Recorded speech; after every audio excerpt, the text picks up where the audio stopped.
सुनो, रेखाएं आपको पता है ना, रेखा है कि नहीं? ये है, बिल्कुल है। रेखा जरूरी नहीं कि तिरछी हो। ये तिरछी है क्या? ये तिरछी रेखा है क्या? सीधी रेखा है, तिरछी थोड़ा ना है। अगर तुम्हारे हिसाब से लगा तो सारे खाली सर जी, रेखा खाली यही होती है। कौन तिरछी है? कोई नहीं। इसको बोलेंगे तिरछा, इसको नहीं बोलते हैं। तुम सुने, तुम इधर से आके देखो, तुमको सीधी दिखेगी। सीधी का मतलब होता है समतल और क्षैतिज तिरछा। ये भी सीधी रेखा है और ये भी सीधी रेखा है, ठीक। बोलो, तो इनको बोलते हैं रेखाएं। ये क्या है? रेखा। और चाहे तो तुम यहाँ एरो लगाओ, चाहे ना लगाओ। बोलो, अगर एरो लगा दोगे तो मतलब इनकी कुछ लंबाइयाँ आप नाप सकते हो। एरो नहीं लगाओगे तो लंबाइयाँ माप नहीं सकते हो। जहाँ पर एक दूसरे को काटती हैं उसको बोलते हैं प्रतिच्छेद बिंदु। क्या बोलती हैं? छेद नहीं, प्रतिच्छेद यार। हाँ, वही छेदन, ठीक। प्रतिच्छेदन बिंदु, प्रतिच्छेद बिंदु, ठीक। अब फिर सुनो ध्यान से।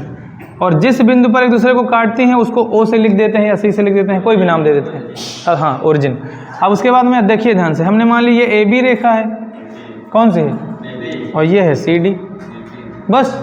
अब बताओ, अब है क्या? ध्यान सुनिएगा, यहाँ पे आपको जो रेखाएं दिखेंगी, कितनी रेखाएं दिख रही? कितनी रेखाएं दिख रही? पहले 2 थी, पर प्रतिच्छेदी होने के बाद 4।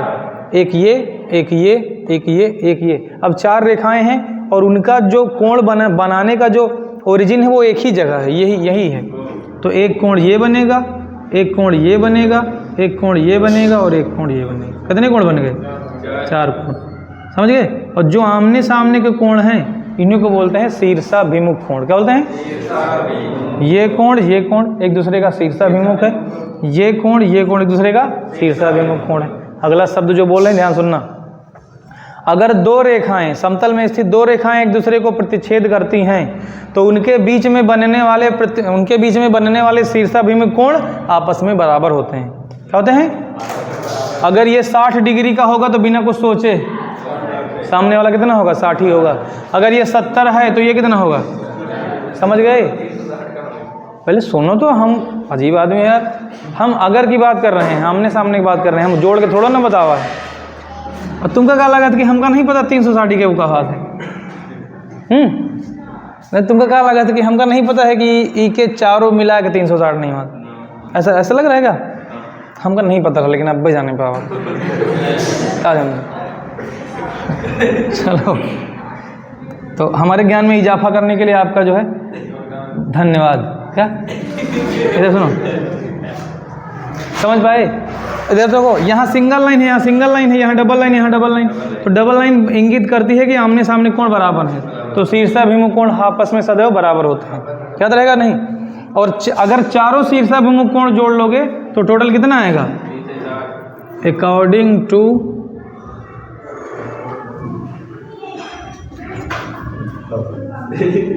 कितना?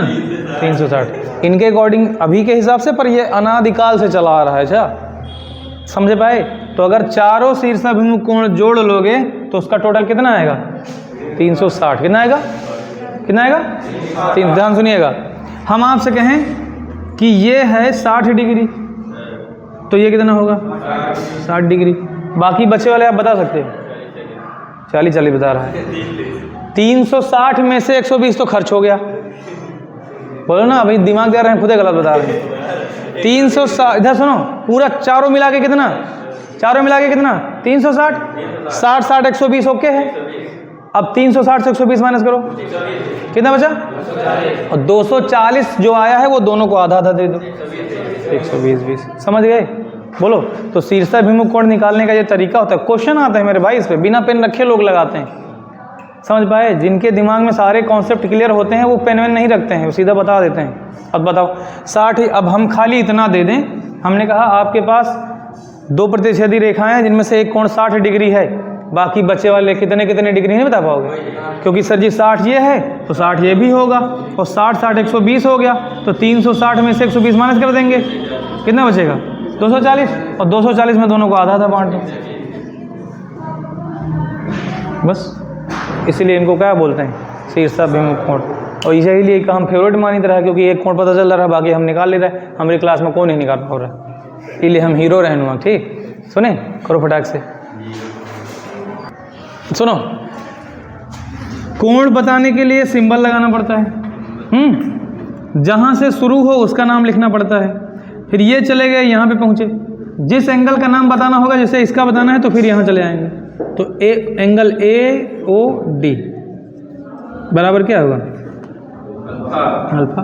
ठीक, और फिर उसके बाद जैसे इसका बताना है तो एंगल कोण COD, जो बीच में होता है उसी की तो बात होती है, ये भी अल्फा। और दोनों क्या हैं? COD भी है, सॉरी, बराबर भी है और साथ साथ शीर्षाभिमुख है। बोलो, अगले का लिखेंगे, लिख लोगे? ये वाला लिख लोगे नाम, कोण AOC DOB हो जाएगा। कर लीजिए, उसके बाद सेकंड लास्ट एक और कर लीजिए।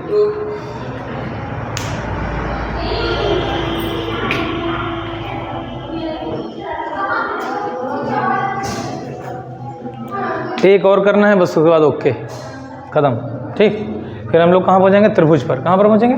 त्रिभुज के बारे में मज़ा आ जाएगा फिर तुमको त्रिभुज जान के। तो कह देना कि आसन्न कोण का भाई है जो होता है वो रैखिक युग्म का कोण होता है। समझ गए? आसन्न कोण में थोड़ा सा परिवर्तन करोगे तो क्या कहलाएंगे? वो रैखिक युग्म के कोण, जो कि थोड़ी देर पहले मैंने बताया था। अभी हम फिर से बताते हैं, सुनिए ध्यान से। इसमें लिखाएंगे कुछ नहीं, समझा देंगे बस। ठीक, समझ गए? ध्यान सुनना। जब भी कभी, इधर सुनो। अच्छा, जैसे हमने मान लिया ये बना दिया OA और ये हमने बना दिया OB, बोलो, ये हमारा कोण है। यहाँ पे हमने एक और खींच दिया, ये है OC है। बताओ ये क्या है? ये अल्फा होगा तो ये बीटा होगा। क्या होंगे? आसन्न कोण होंगे। पक्का? अब ध्यान सुनिएगा। अगर ये आगे की तरफ बढ़ता चला जाएगा, बढ़ता चला जाएगा, आसन्न कोण जब आगे बढ़ता चला जाएगा तो जब यहाँ पहुँचेगा, तो जब यहाँ पहुँचेंगे दो आसन्न कोण, तो दो आसन्न कोणों को जब जोड़ दोगे तो पता कितना आएगा? 90 डिग्री। और 90 डिग्री का ही नाम पूरक कोण होता है। बोलो ना, 90 डिग्री का ही नाम पूरक कोण होता है। लेकिन आप अपने वाले ये जो रेखाएं हैं, जो अपोजिट वाले एंगल हैं, उन रेखाओं को बढ़ाते बढ़ाते बढ़ाते बढ़ाते ले जाओ और वो एक दूसरे के साथ कितने डिग्री कोण बनाना शुरू कर दें? 180 का। यानी दोनों किरणें एक दूसरे के अपोजिट हो जाएं। क्या हो जाए? तो हमने आपसे क्या कहा कि जो रैखिक युग्म के कोण हैं वो आसन्न कोणों में जस्ट थोड़ा सा परिवर्तन होता है, बस। समझ गए? उसमें होता यह है कि वहां पर दोनों रेखाएं एक दूसरे के अपोजिट नहीं थी, और अगर दोनों रेखाएं एक दूसरे के अपोजिट हो जाएंगी तब उन्हीं कोणों का नाम क्या पड़ जाएगा? रैखिक युग्म का कोण। समझ गए? देखो वही तरह बना कि नहीं? दो रेखाएं बीच में, उनको बीच से निकल रही है, तो जब ये रेखा यहाँ होगी ऐसे, तो दोनों क्या कहलाएंगे? आसन्न कोण। लेकिन जब ये वाली रेखा एक दूसरे के अपोजिट हो जाएं तो ये दोनों क्या कहलाएंगे? रैखिक युग्म के कोण। क्या? और ध्यान सुनिएगा, रैखिक युग्म के कोणों को जोड़ने पर हमेशा 180 डिग्री आता है। दो रैखिक युग्म के कोणों का योग हमेशा 180 डिग्री ही आएगा। क्यों? क्योंकि रैखिक युग्म के कोण हमेशा एक तरफ 180 डिग्री का कोण बनाते हैं। कितना बनाएंगे? अगर ये अल्फा होगा यहाँ से यहाँ तक, ये बीटा होगा, अल्फा और बीटा टोटल जोड़ लोगे कितना आएगा? 180 डिग्री। तो ये कहलाएंगे रैखिक युग्म के कोण। कब? जब हमारी वही रेखा, इससे पहले बताया नहीं था कि आप ऐसे भी बना सकते हो। जब थोड़ी देर पहले बताया नहीं था कि भाई यहाँ है, तब भी हम इनको क्या कहेंगे? क्या कहेंगे? आसन्न कोण। उसके बाद उसी टाइम हमने कहा था, वो जो पूछ के भैया चले गए थे, हमने फिर इसको कहा था कि तुम ऐसे भी कर लो तब भी वही कहा जाएगा, ऐसे कर लो तब भी वही कहा जाएगा। बोलो।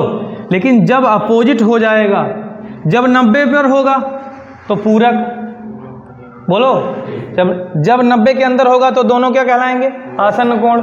जब एकदम सीधी खड़ी हो जाएगी तो पूरक, और जब एकदम 180 हो जाएंगे तो संपूरक, और प्लस साथ साथ रैखिक युग्म के कोण। उन दोनों कोणों को बोलेंगे रैखिक युग्म के कोण। अब बताओ, रैखिक युग्म के कोणों का योग कितना होता है?